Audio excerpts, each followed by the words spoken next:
Hey guys, and welcome back to my channel. In today's video I'm going to show you how you can fix the age restriction on TikTok. So first of all, we need to head over to our TikTok app. Once we head over to TikTok, we can then head over to our profile, and then we need to click on the three lines in the top right hand corner. Once we click on the three lines, we can select the settings and privacy option, and then once we select this, as you can see under content and display option right there, then now will be an option for content preferences. So what we need to do is select this option right there, and then now you'll see an option for restricted mode.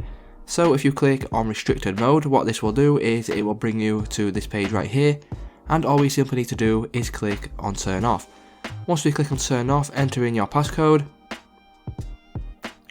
and then once you do that, as you can see, restricted mode has now been turned off, so you will be able to access all of the content now on TikTok.